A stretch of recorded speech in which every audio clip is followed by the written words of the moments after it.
because oh, just sheesh.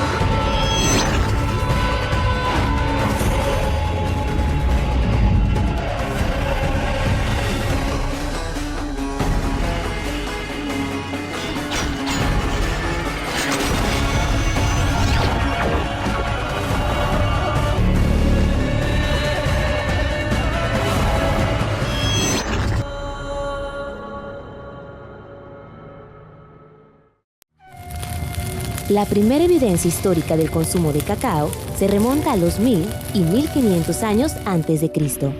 Se descubrió en unas vasijas en el sitio arqueológico de Puerto Escondido, al noreste de Honduras. En estas vasijas se encontraron residuos del compuesto químico teobromina, sustancia exclusiva del cacao.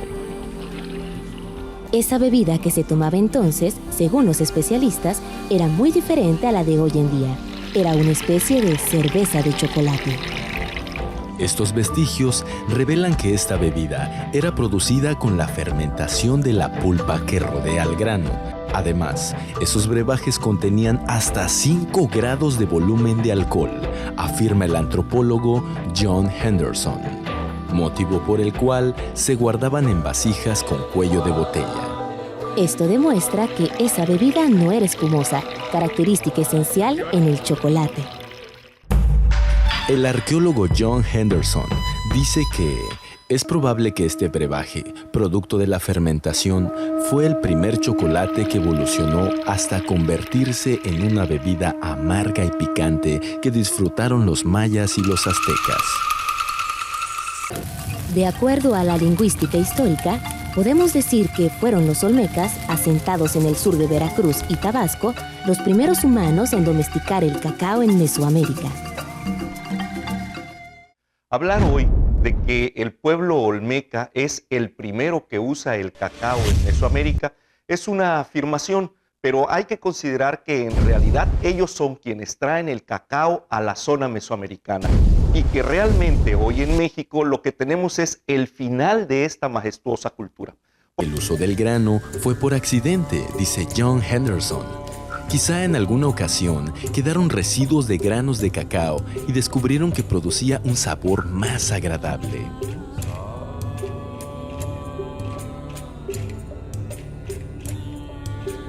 En estas condiciones se creó la primera bebida de chocolate, preparado con granos de cacao molidos y mezclados con otros ingredientes. Los olmecas, además de harina de maíz, le agregaban hierbas, especias y pétalos de diversas flores tropicales, entre las que se encontraba la flor del propio cacao. Esta mezcla la vaciaban varias veces de un recipiente a otro, para lograr una buena capa de espuma, según dicen los cronistas, lo más sabroso de esa primitiva bebida. Para ellos, esa bebida era un símbolo de vida y fertilidad. Después de la desaparición de los olmecas en el siglo IV a.C., los mayas, asentados desde mediados del período preclásico en las llanuras aluviales de Tabasco, continuaron con el arte del cultivo del cacao. Los mayas al cacao le llamaron ca-ca, expresión que quiere decir fuego y significa fuego oculto en las bayas, y a la bebida chocolha, arcaísmo náhuatl que significa bebida caliente y amarga. Para los mayas, esta bebida era considerada casi sagrada. Su consumo estaba reservado solo para reyes y su corte de nobles. Asimismo, se utilizaba con fines curativos por sus efectos analgésicos. Estos atributos determinaron que el cacao se consolidara como uno de los productos más apreciados de Mesoamérica. Por otra parte, sus granos se utilizaban como moneda de cambio en las diversas actividades comerciales de los pueblos de esa época. Después de la misteriosa caída del Imperio Maya, alrededor de los años 900 después de Cristo, los toltecas y los aztecas se instalaron en el territorio de los mayas, en donde también se dedicaron al cultivo del cacao. Para los aztecas, el xocolátl era un símbolo de la sangre humana en los ritos religiosos.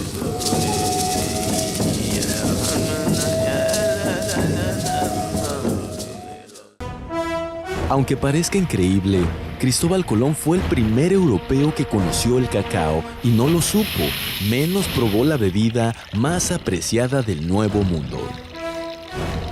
Esto sucedió durante su cuarto viaje en agosto de 1502, cuando los españoles se detuvieron a descansar en la isla de Guanagua al norte de Honduras.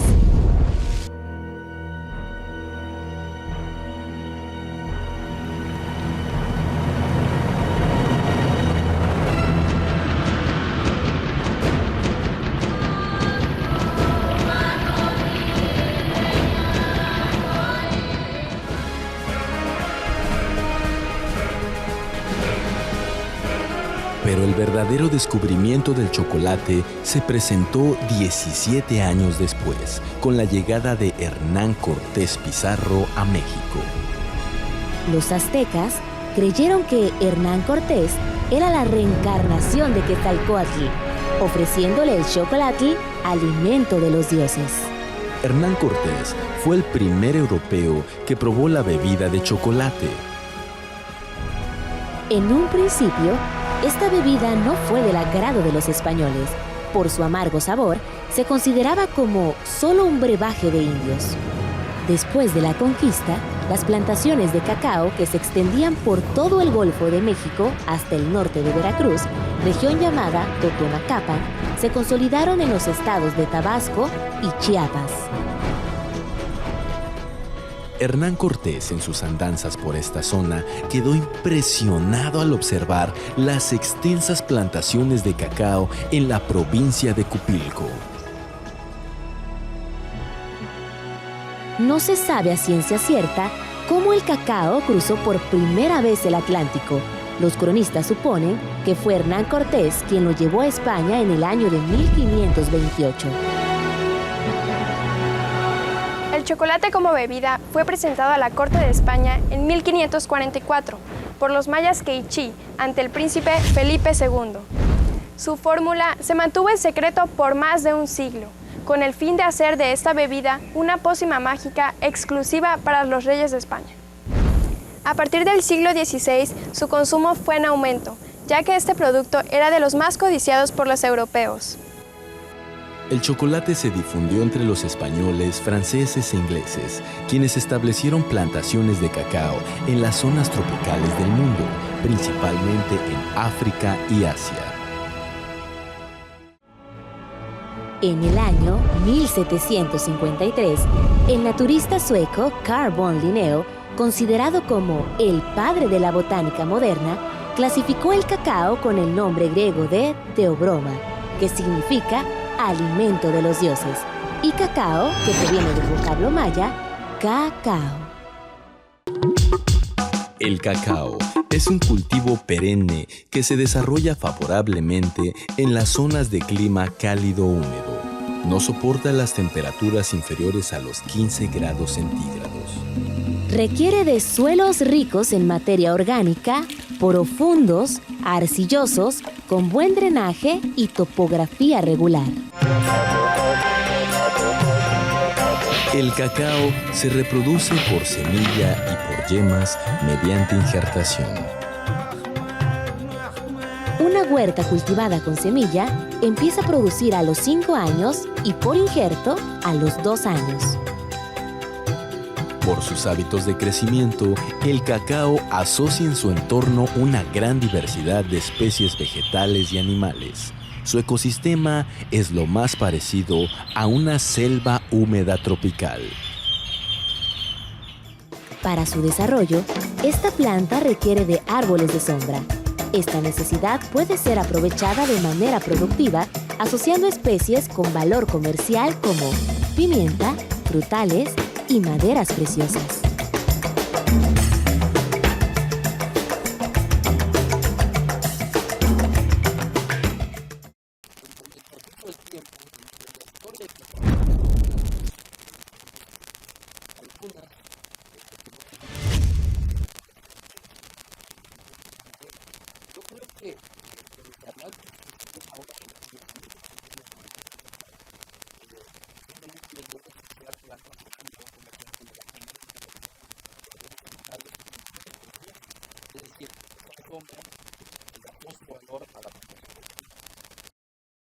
El cacao es el cultivo comercial con mayor potencial para las áreas degradadas de selva. Por su adaptación a otras especies, mantiene un importante equilibrio ecológico. La biodiversidad que se genera en una plantación de cacao minimiza los problemas, al grado que el daño que los insectos le producen son insignificantes. Pero las altas concentraciones de humedad favorecen el desarrollo de enfermedades causadas por hongos. Pero aún en esas condiciones, todas las enfermedades de cacao como mancha negra, moniliasis y otras pueden controlarse con un manejo adecuado de luz y aireación.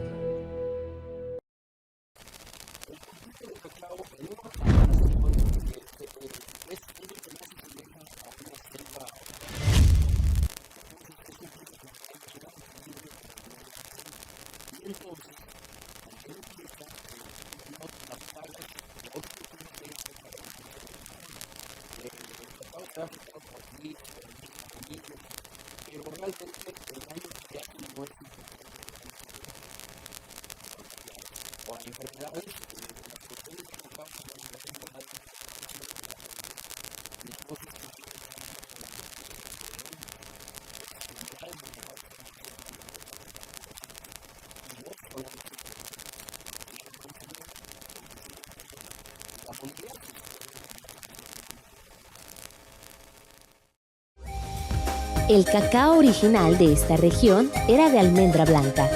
Fue sustituido poco a poco por materiales procedentes de Sudamérica y el Caribe, variedades más productivas y tolerantes a enfermedades fungosas.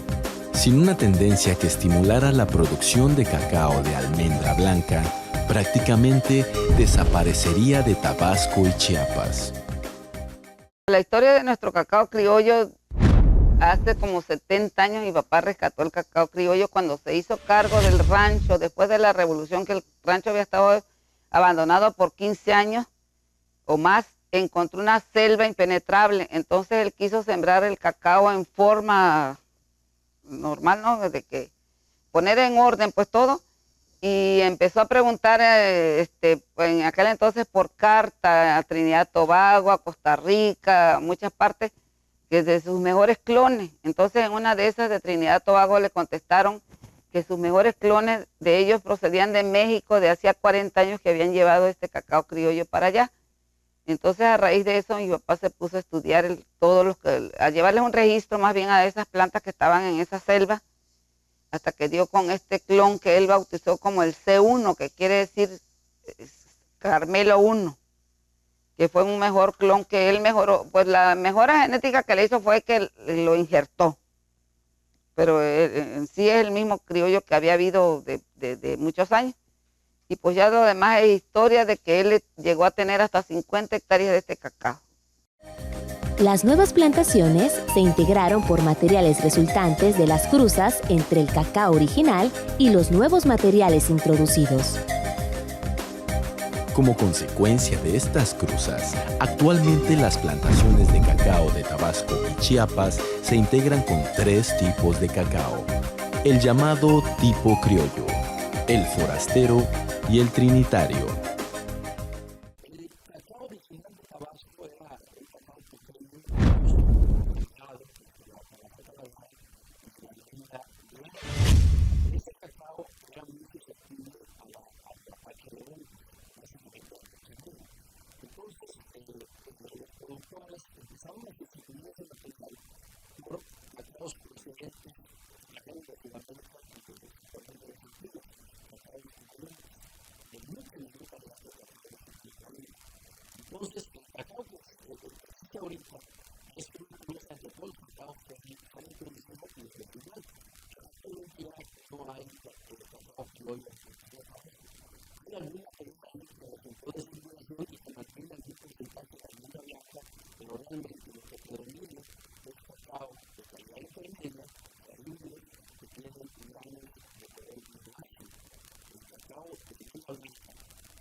Cada árbol aporta aproximadamente 10.000 flores durante casi todo el año, principalmente en verano y otoño.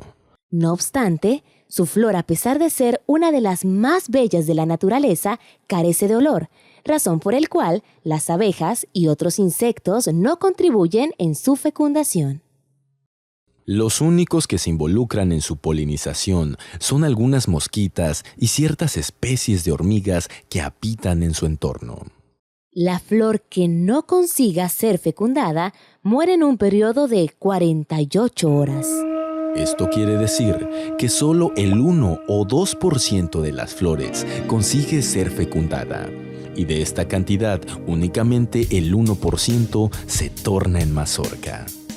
De cada árbol se obtienen de 20 a 30 mazorcas y su periodo de maduración oscila entre los 4 y 6 meses, de acuerdo al clima que predomine. De cada mazorca se extrae entre 30 y 40 granos. El grano de cacao es el elemento principal porque atesora la esencia para elaborar el tradicional chocolate. Las principales zonas productoras de cacao en México son Tabasco con el 75% de la producción nacional, cultivado en 10 municipios, que incluye 3 regiones, la Chontalpa, Centro y Sierra. Y Chiapas con el 25% en el área del Soconusco. En Tabasco se destina el 9% de su superficie a la agricultura y solo el 23% de estas tierras se ocupa para el cultivo de cacao.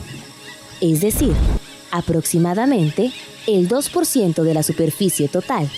Esto equivale a 64.556 hectáreas.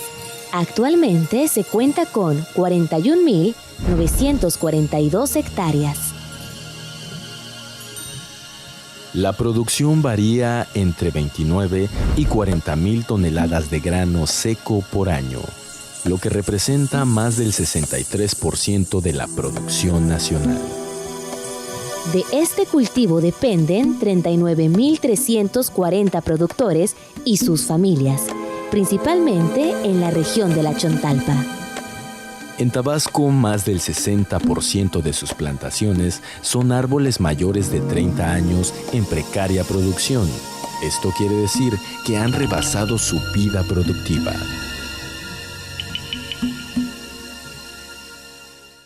El cultivo de cacao es el cultivo posiblemente más tradicional de esta zona de México, de esta zona tropical. Sin embargo, en los últimos 60 años, el cultivo ha permanecido sin innovaciones tecnológicas. O sea, la gente sembró, nuestros abuelos sembraron el cacao y no se han renovado las plantaciones. Entonces ahora nos encontramos con plantaciones de hasta de 50 años y lo peor, con un manejo deficiente, o sea, no se le hicieron podas en su momento, entonces encontramos árboles muy grandes, árboles hasta de 10 metros. Eso implica que ahora la rentabilidad sea muy baja.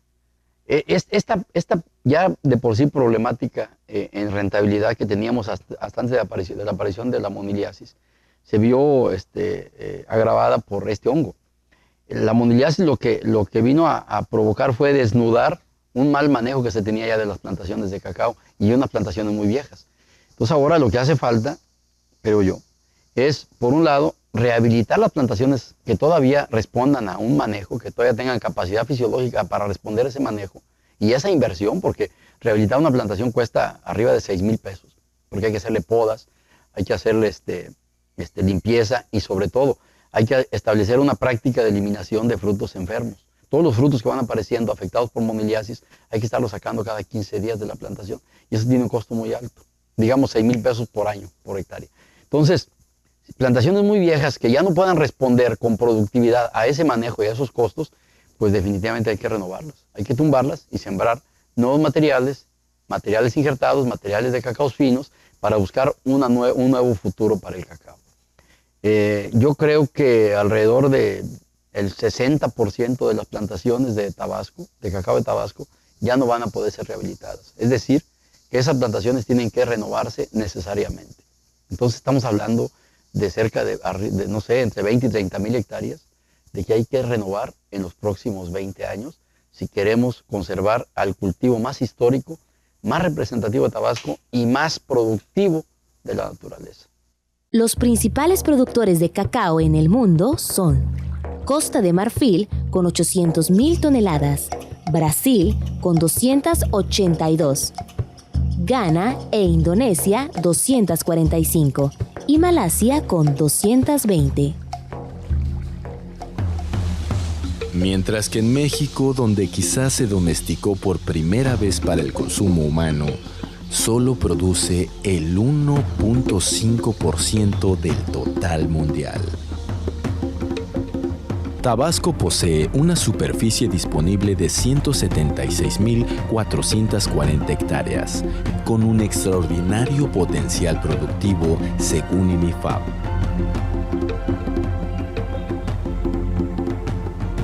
Esto representa el 7% de su superficie, estimando que no se ha incrementado este cultivo en los últimos 10 años. De igual modo, ha mostrado bajas en su rendimiento, ocasionado por diversas causas que han repercutido en quienes abrigan en este cultivo su fuente de ingresos. Con el único objetivo de mejorar estas condiciones, los especialistas proponen un nuevo modelo de desarrollo para el cultivo del cacao.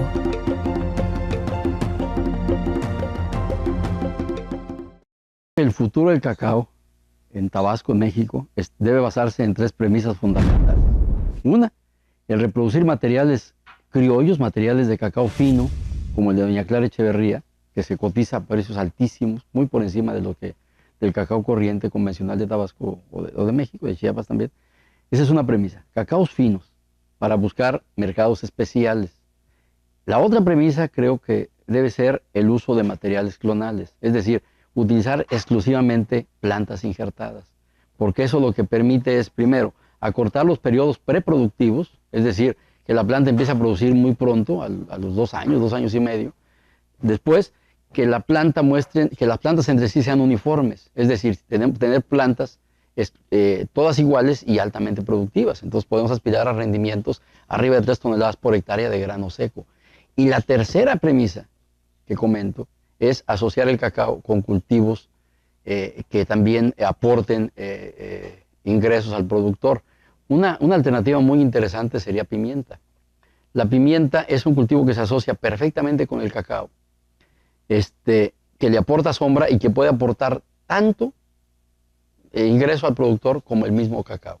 Por ejemplo, si nosotros asociáramos cacao y pimienta exclusivamente, que el cacao lo sembráramos, digamos, a 3x3, que sembramos 1.100 plantas por hectárea de cacao, podríamos sacar 3 toneladas de grano seco. Pero si le asociamos pimienta a 6,5 metros entre sí, a esa distancia, podemos tener hasta 270 plantas de pimienta en una hectárea. Esa pimienta puede producir, los árboles de pimienta pueden llegar a producir hasta 3 toneladas en un ciclo de cosecha. Eso significaría cerca de 100,000 pesos de ingresos exclusivamente con pimienta. Entonces, como que estamos desaprovechando esa posibilidad de asociar 2 cultivos altamente rentables y además que tienen la característica que producen semillas. Eso facilita la comercialización, porque cuando uno produce frutos perecederos, uno entra automáticamente al juego de los comercializadores. Entonces ellos juegan con la posibilidad de bajar los precios a costa de que se le pueda perder la cosecha. Con la pimienta y el cacao no, porque uno puede secarlo, almacenarlo y negociar un mejor precio en el mercado. Desde la época prehispánica hasta nuestros días, el cacao es el cultivo más importante de México. El cacao de Tabasco es el único en el mundo por sus propiedades organolépticas. Esto quiere decir mejor aroma, sabor y textura, cualidades que lo prefieren los fabricantes de chocolates finos. Por este motivo, los productores están gestionando ante autoridades competentes que el cacao de Tabasco sea reconocido como una marca de origen genético.